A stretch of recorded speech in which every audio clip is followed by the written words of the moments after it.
Welcome to another episode of the Peak Potential Success Show. My name is Fong. I'm an entrepreneur, business strategist, real estate investor, speaker, also best-selling author, and every single day I help others unlock potentials and guide them to succeed. Today on the show, we have another great guest. He's somebody I've seen live on stages, seen him a lot virtually, and on social media, he's always there, posting content, giving great input on real estate. And I mean, when it comes to real estate, he's the guy to go to. He really takes real estate to the next level.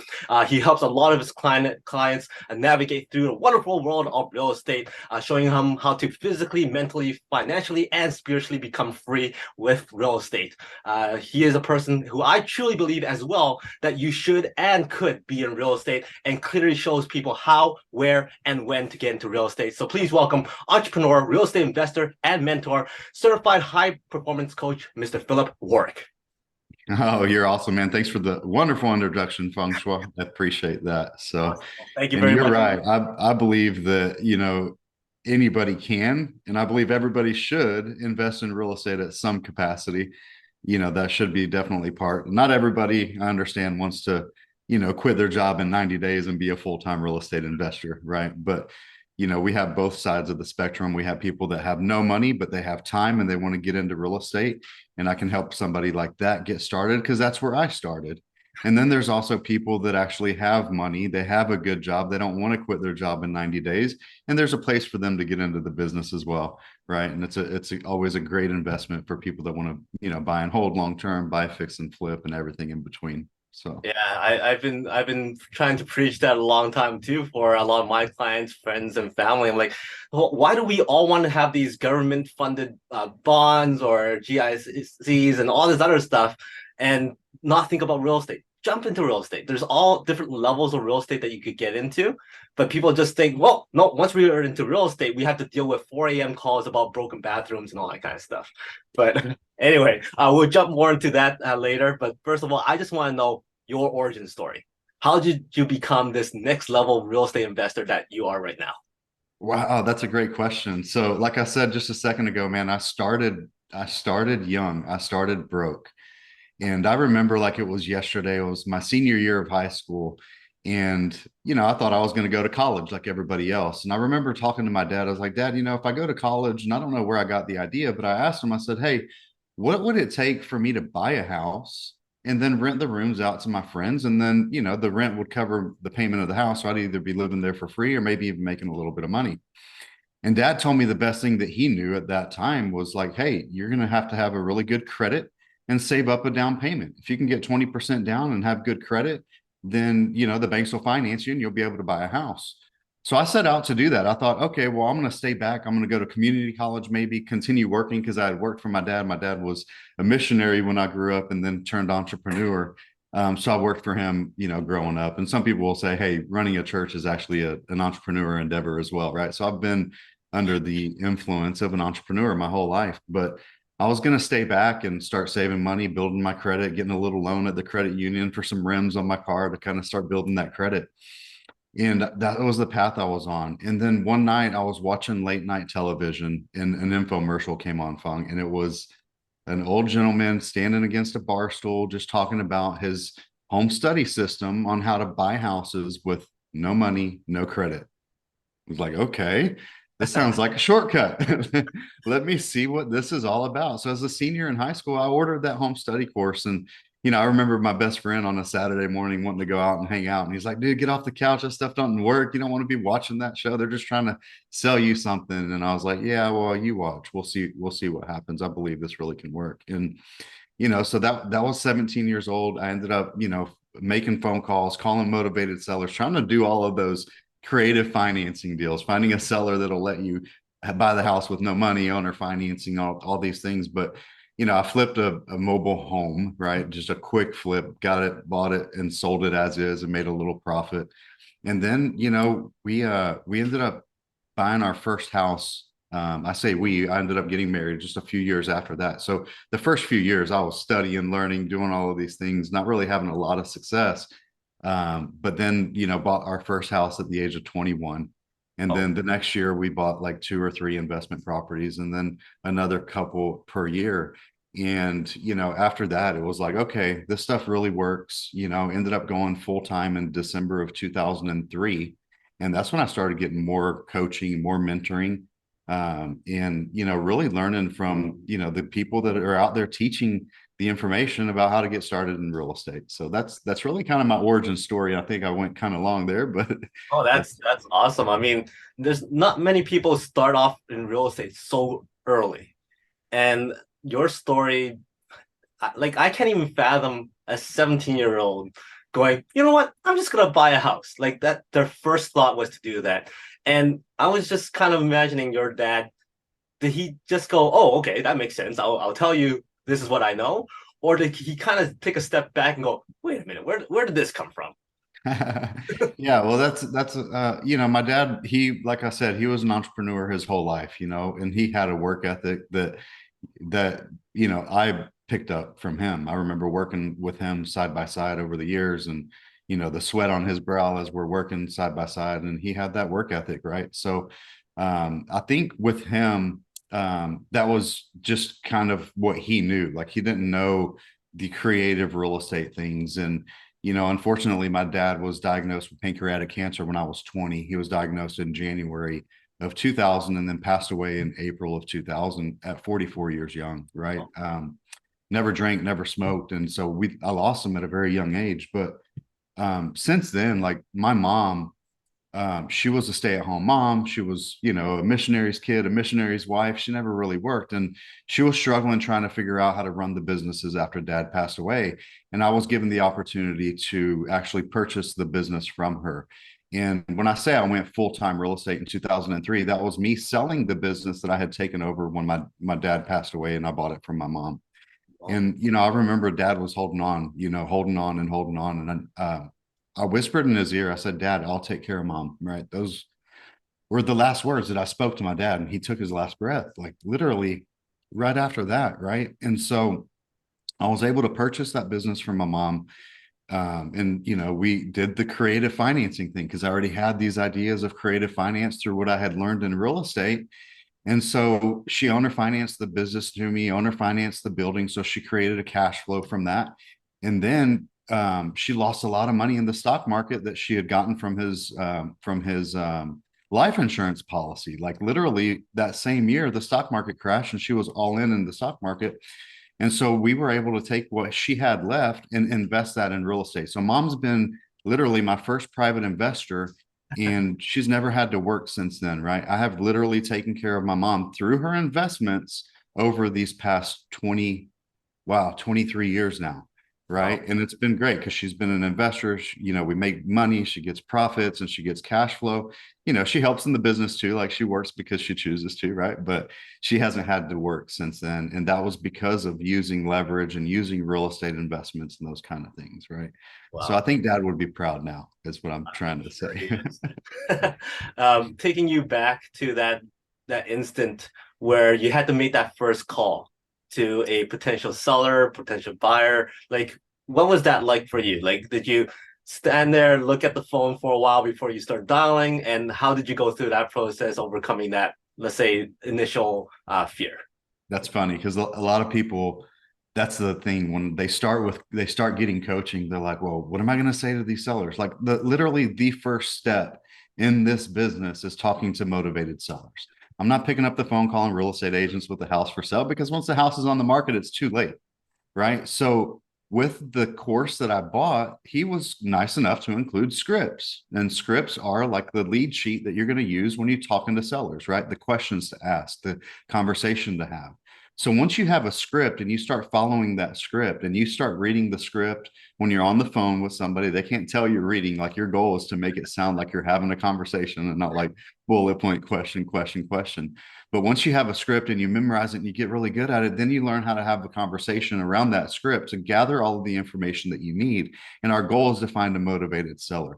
I'll tell you a funny story. I was actually following that course and following that script, and I was making my calls, calling leads out of the newspaper phone. And I remember one day this lady said, now, Phillip, are you reading from a Carlton Sheets script? And I was like, you got to be kidding me. Like, how did you know? And she started laughing. She's like, hey, that's a great course, but I want to tell you about the Real Estate Investment Club in Houston. The Real Estate Investment Club in Houston, they get together the first Saturday of every month. There's usually 4, 5, 600 people in attendance and a lot of vendors that support this industry. I think it'd be a good idea for you to attend.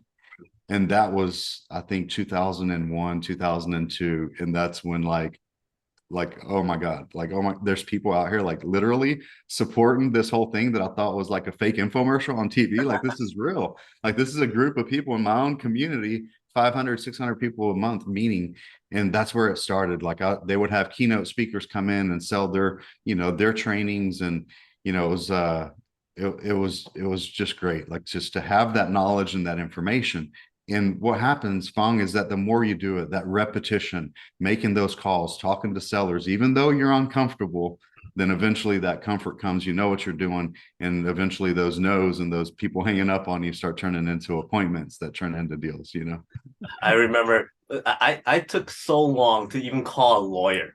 Like I was building up my team of people that I want to work with, and finding the right lawyer was on my list. And I had like 5 lawyers to call, and just calling that very first lawyer took me a good 10, 15 minutes to just garner up that confidence to call them and go, hey, let's chat about potentially working together.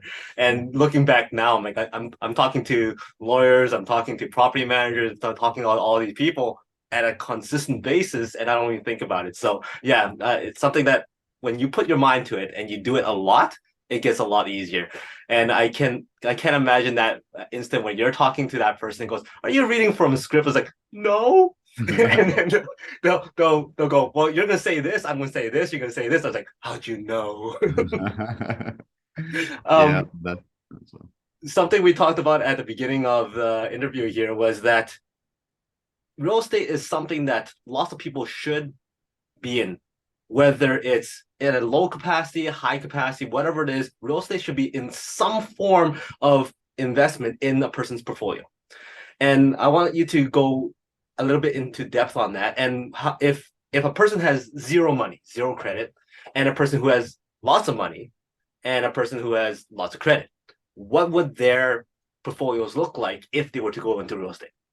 sure. That's great. I think, like I said, everybody should, right? And if you think back to in the beginning, and I put some money in the stock market too that year, right? And that money that I had put in the stock market went basically to zero. My mom's went to 50%. Right. Real estate, when you have real estate, like, you can have a hurricane come through and take out the whole house, right? You can have a flood come in and flood out the whole house. Your insurance is going to pay to fix it. Even if the house is completely gone, you still have the dirt, right? You still have the land and you can rebuild, right? Real estate's always there. With the stock market, you can lose all of your money and have nothing left but the piece of paper. And my uncle said the other day, to wipe your butt with, right? It's like literally you can lose everything in the stock market. Now, there's some safety things that people can put in place and mutual funds and things like that, but then the returns aren't that great. With real estate, like, when you own real estate, you get so many tax benefits and write-offs that it can offset some of your personal income if you still have personal income and you can do the things right. You need to definitely talk with, an accountant and a tax strategist to figure out those things. But we get to depreciate the property by 27 and a half years based on the value when we purchased it. We get to write off the taxes. We get to write off the insurance. We get to, cash flow it. We're paying down the mortgage a little bit every month, which is increasing our equity position, as well as the property is going up in value every month, right? So there's a lot of benefits to owning real estate that are further than just the monthly cash flow that you might make from owning that, the difference between your payments and what you're making. But when you're getting started, like when I was getting started and I had no money, I had no credit, I had time, right? I had my knowledge, I had the scripts and the dedication and the enthusiasm, right? And the perseverance, the right attitude, and then that repetition. Just make the calls, take the time, make the calls, take the time, right? And so when you're getting started and you have no money, your job is to go out there and talk to the 100 sellers to find that one or two that's willing to have an appointment to maybe make a few offers to get one under contract. That's how you get started. And then you're going to say, well, okay, now I got the house under contract. What am I supposed to do? Because I still don't have money or credit. Well, that's when you partner up with another real estate investor, somebody like me or somebody that's out there buying houses actively, somebody that has money that's looking for good deals. And when you find somebody with money that is looking for good deals, you can take that house that you got under contract. For example, let's say you get a house under contract for 100, but it's worth 175 fixed up. Well, you might be able to pass that house straight to another investor for 110 or 115 or 120 and make a quick 10, 15, $20,000. Now you start stacking that cash and you keep doing it. You repeat, keep wholesaling, keep getting houses under contract, passing them to another investor, and then potentially even partnering with one of those investors, right? They might want to be completely passive and put up the money. You find the deal, you do the work, they put up the money, y'all sell the house and flip it together, and then y'all share in the profits, right? Then you go from making a wholesale fee, 10, 15, 20 grand to maybe splitting a $50,000 check, right? Where you each make 25 and you just kind of grow from there. Now, somebody that has money and they have good credit and they have the need for somebody to go out and find deals, that's what they need to do. They need to find somebody that's out there actively looking for deals that can invest their time, because usually somebody with money, they're a busy professional, they already have a full-time job like we talked about earlier. They don't want to quit their job, they just want to add this as an additional income stream or investment stream. So it's best for them to go find somebody that's active, that can go out and find the deals and do the deals and bring the deals to them and then partner with them, right? And so, like, literally I do both, right? I'm still doing the active. I coach and train wholesalers that are out there in the beginning stages, going and looking for the deals, doing all the marketing to get the phone to ring, making those offers, and then, you know, either buying it from them wholesale or sending it to my my more passive investors that are looking for deals, right? So yeah, it's Well explained. Yeah, there's so many facets to real estate investing that people don't grasp, and there's so many areas that you could be a part of that, regardless of what your background is, your financial situation is, you could get involved with real estate. Now, you're very successful in real estate, and you've worked with a lot of clients, and I'm sure you've heard it all. So, what are some of the most common reasons that people give you that they're thinking, no, this isn't going to work? the common reason they think so. Right now, the market changes constantly, right? The stock market's way more volatile. It goes up and down. You never know, right? But with real estate, it moves a little bit slower. Like sometimes we're in what's called a seller's market, where you put a house on the market, you get 10 offers over asking price, and they're not going to budge on their price, which is the market we've been in since the past few years. And then there's times when the market shifts and houses are sitting on the market longer. And that's when we're basically what's called a buyer's market. That's when, hey, the sellers are putting their house on the market. It's staying on the market longer than usual. They get more motivated. They get more, fear, and they're willing to accept those creative offers or those low ball offers. I think a lot of people delay because they're waiting on the perfect time. They're waiting on the perfect deal, right? Or they think the market is too high or too low, right? And so there's no such thing as a perfect time in real estate. It's always going to be changing. But like they say, the best time to plant a tree was 10 years ago, 20 years ago. Well, the next best time is now. It's today. It's in the current market. And so we leverage our risk by knowing what type of market we're in and finding deals. So right now we're buying houses cheaper than we would have bought them a year ago, right? We're looking for those houses that need a full, complete renovation because they haven't been updated since they were built in the 1970s, 80s, or even 50s, right? So now the value is up high enough to where it can withstand a $50,000 to a $75,000 renovation, right? So there's always opportunities. And I like to tell people too, like, hey, if you want to buy a house, they say 10 years ago, I can show you how, right? What if I told you there's actually a way to buy a house today at the values they were 10, 15, 20 years ago, right? And that's by working with people who have a rundown house, working with people who are possibly going to lose their house in foreclosure, and they've had that house for 10 years and they're willing to sell it for what they owe, right? So their loan has been paying down for 10 years, right? So we buy houses all the time from people who are in those situations, like where the most important thing for them in their life right now is to sell their house. That's a motivated seller, right? And when we're in a buyer's market where houses are taking longer to sell, and these people are in a situation where the bank is about to foreclose on them, or they haven't been able to pay their property taxes, or they can't list, market, and sell their house on the open market because it needs a $50,000 renovation, we come in and we solve their problem. We filled that need of closing quick and closing with cash, or taking over their payments and giving them the debt relief that they need so they can move on, where they couldn't have waited 30, 60, 90 days for the market to sell it, and because they would have potentially lost the house, right? And that's the benefit of working with somebody like you. I mean, like when people go, well, I want to buy a house, but they don't ask the question, well, is there a possibility to buy a house at the value of it 10 years ago? If they don't ask that question, they'll never find out. And someone like yourself will be able to go, hey, there is a possibility of doing this. In fact, there's so many other possibilities of doing it. Let me show you how.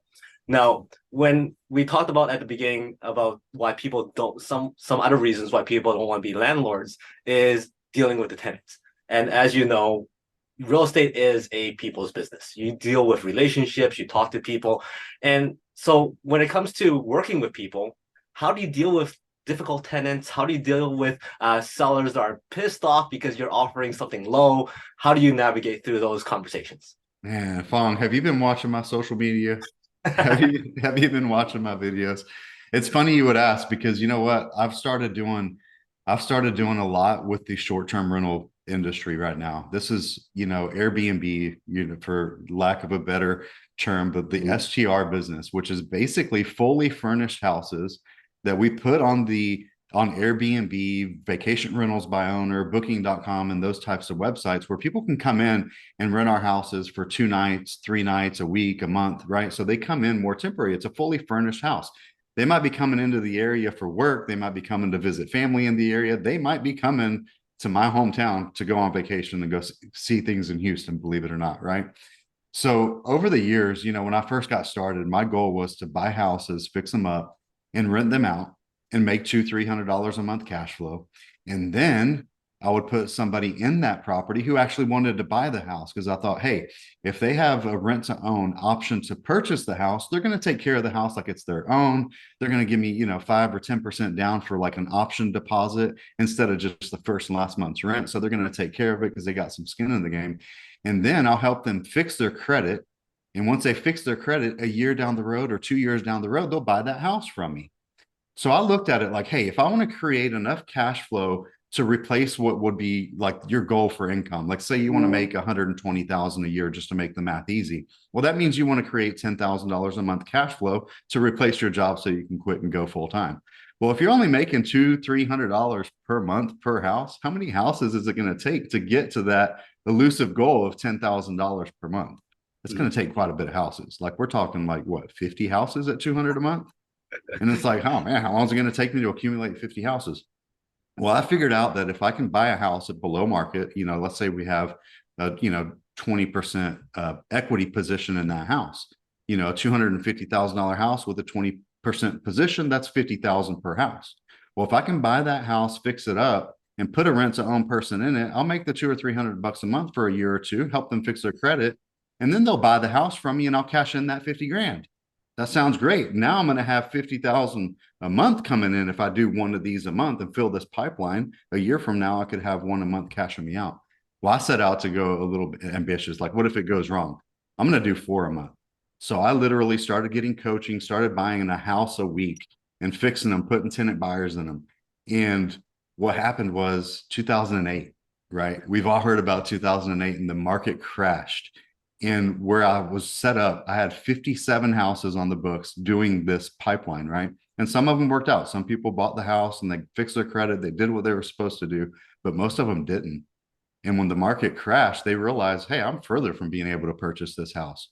We started getting houses back. Like these tenant buyers quit paying. We had to evict them. We had to start the whole process over. So from that 2008 till 2011, we were really struggling with dealing with what you're calling the tenant problems, right? We'd get the house back. They hadn't cleaned up. They had kids. They had dogs, like pee-pee, poo-poo, crayons, Kool-Aid, all this stuff that we had to fix again on a house that we had already fully renovated. And even today, then that's what I was saying about the videos on YouTube. I posted a video about a house that we just got back. We had a tenant buyer in it for the last 4 years. And I'm telling you, they never cleaned the house. Like it was disgusting. We had to evict them because they hadn't been paying rent, right? These are the horror stories that keep a lot of people away from investment real estate because they don't want to deal with tenants and toilets and problems. So one thing you can do if you do want to continue that model, you could hire a property management company to manage that. But what I'm doing is I'm shifting all of my focus to the short-term rentals. Okay. We're fully furnishing these houses. We'll get people in there for 2 days, 3 days, a week, a month sometimes. And the thing is that these houses are like hotel ready, right? So they have to be in tip top shape. We get to go into the property and have a professional cleaner every time a guest checks out. And guess who's paying for it? The guest, right? Because they're paying for a cleaning fee. So we've got eyes on these properties 2-3 times a week. So we can keep up with that deferred maintenance ourselves. And on top of that, the income is better, right? Where we might have rented that house for $1,500 a month. When we put it on Airbnb, it's probably bringing in $3,000 to $4,000 a month, right? Way more, double.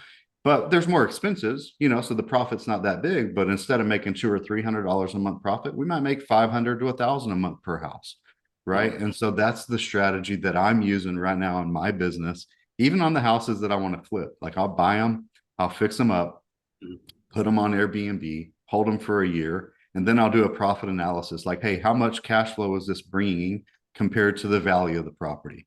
How much cash flow is it bringing compared to my equity position? If I've got $50,000 equity, but it's only bringing in, $5,000 a year, well, that's like a 10% return. But if it's bringing in, $20,000 a year, that's almost a 50% return just on the equity position. So I might keep that house.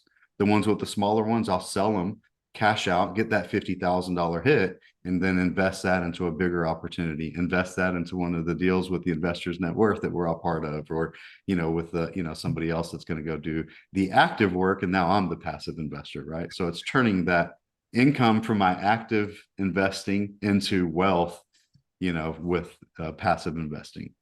Now, you were talking about the short-term rentals.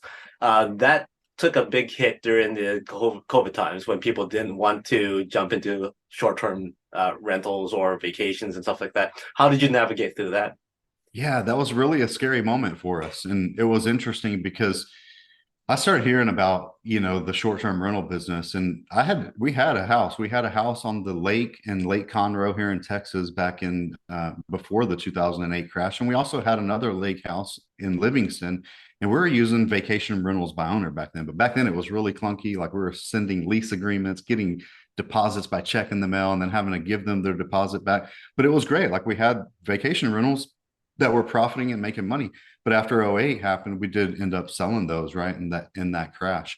But what we started hearing about was the rental arbitrage model. And rental arbitrage is basically where, instead of buying the house as an investor, you go and you find a landlord that's willing to let you rent the house long term and put it on Airbnb and rent it short term, where you're paying that, the long-term rental rate, and then you put it on Airbnb and you get the short-term rental rate, and you make that profit. And so I say that because that's a lot of the coaching and teaching that was out there when this really started getting popular back in 2017. And so we had some of our own houses that we put on Airbnb that we were testing it with, like a beach house that we have in Crystal Beach. But then we started doing, hey, we can probably quickly get more properties. So we set out to do that. And we did a lot of rental arbitrage properties where we were renting long-term from landlords, turning around, putting them on Airbnb.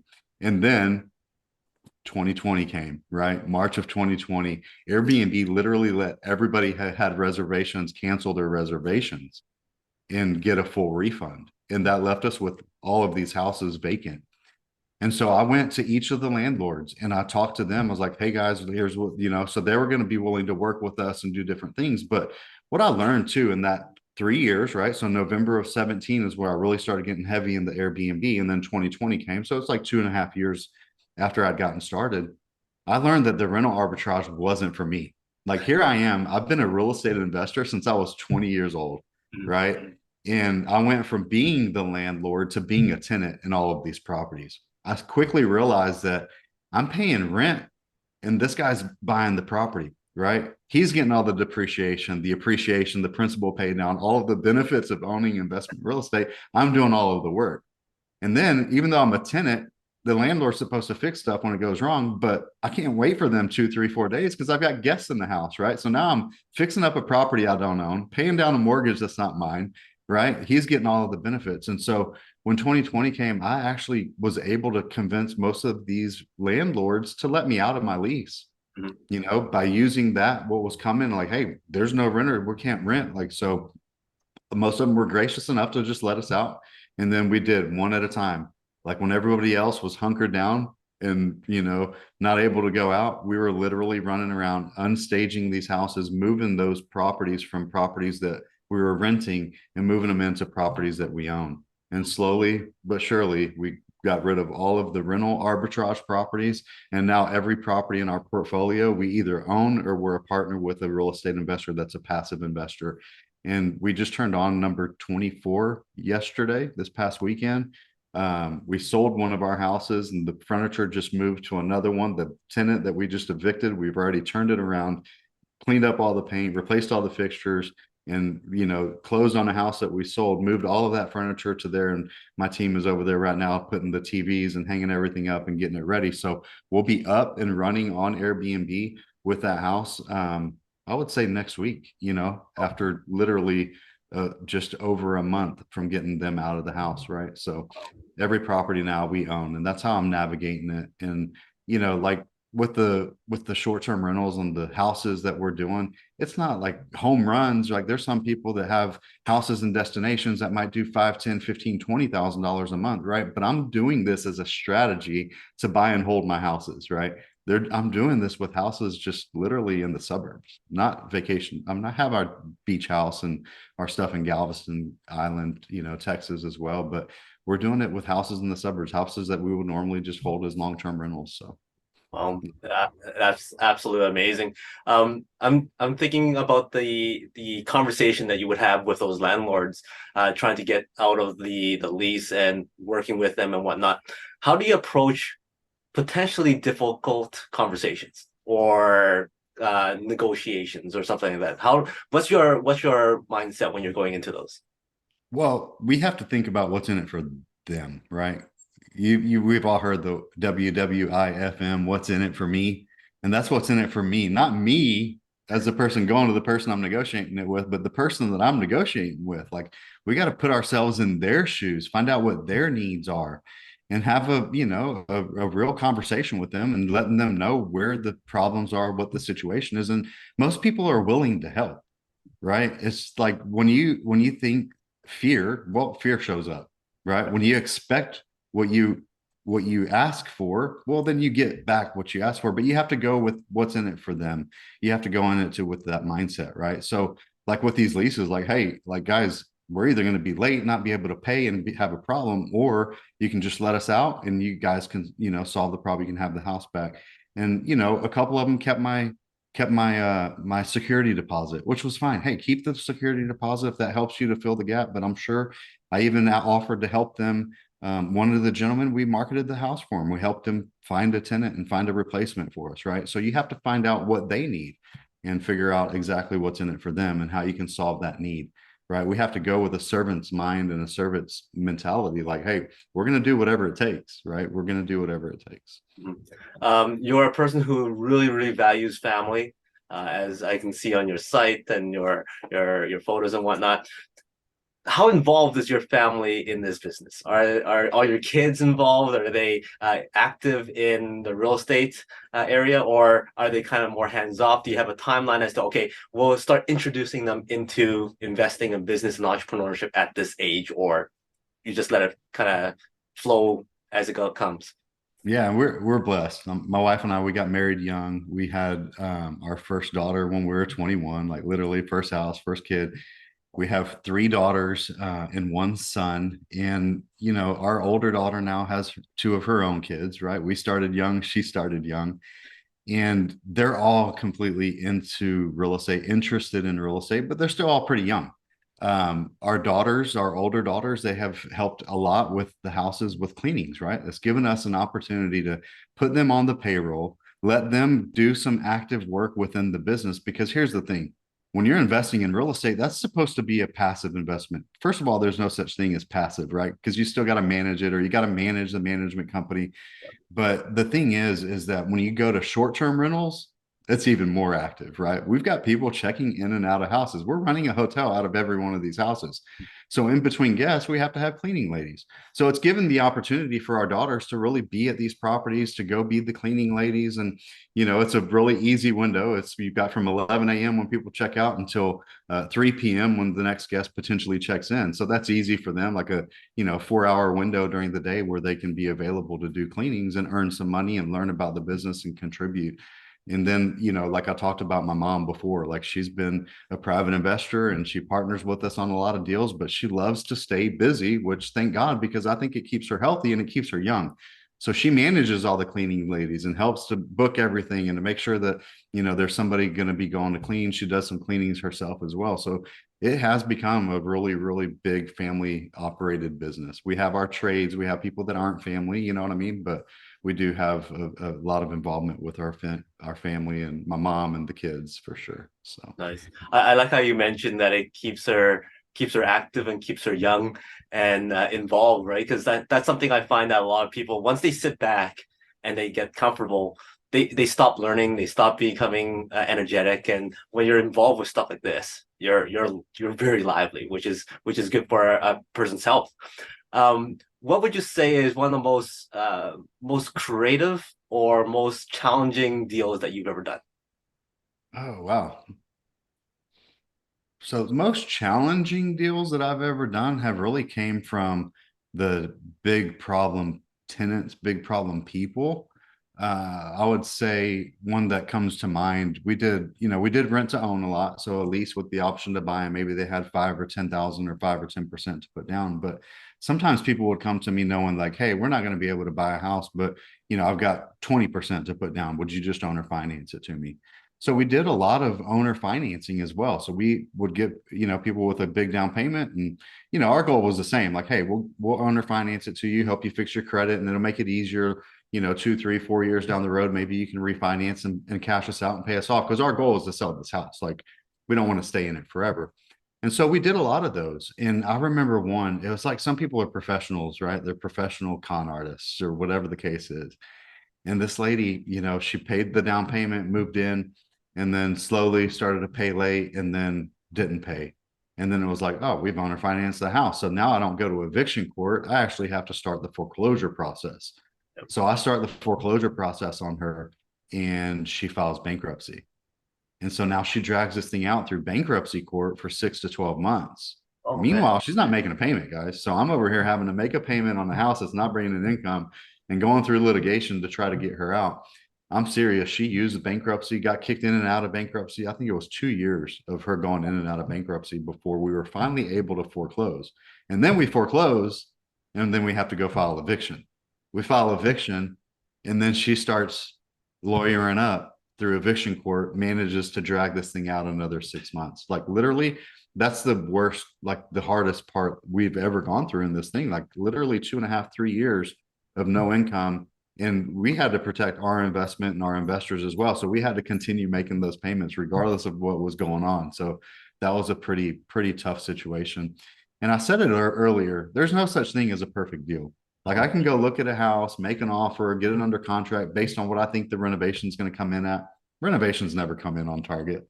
They never come in on budget or on time, right? So you have to be flexible and know that, hey, I know a good deal when I see it.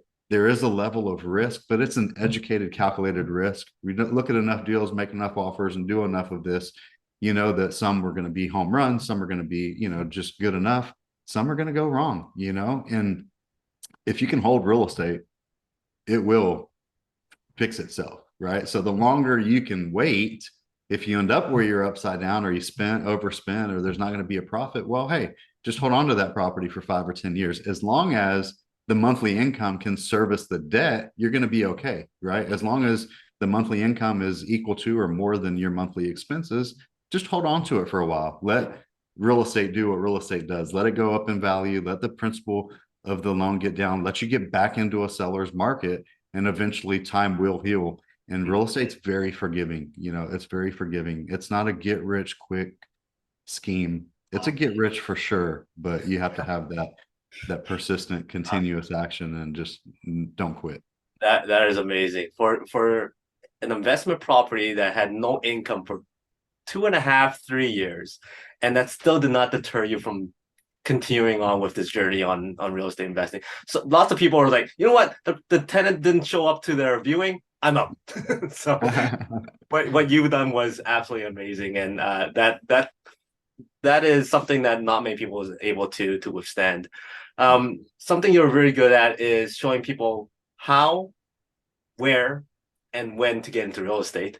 Is there some quick little tips or quick little questions that people can ask themselves to kind of deal with those three questions so that they can jump into real estate? Well, the most important thing that you're going to ask yourself is, do you have time or do you have money to invest, right? So if you've got no money and you have more time, then you're going to enter in a different place. And then too, like some people think about their age, like, oh, I'm too old or I'm too young. Guys, I started when I was 20 years old. I was actually at Mod Pizza the other day and I go in there like once a week. It's my reward meal for the week, right?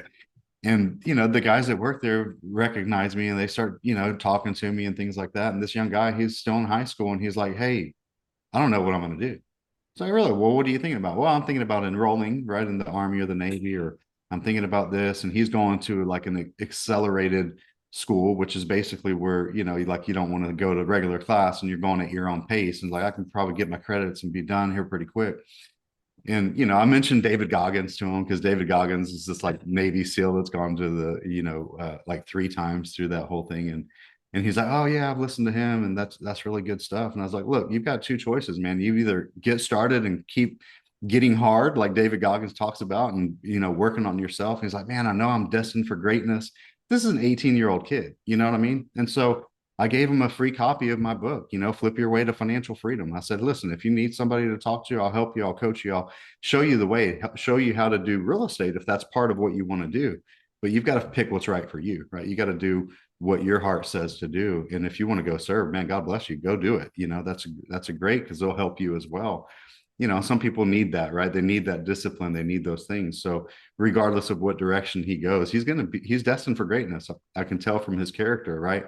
And then we have people that are, they have a full-time job and they have great income and they have retirement account and things like that.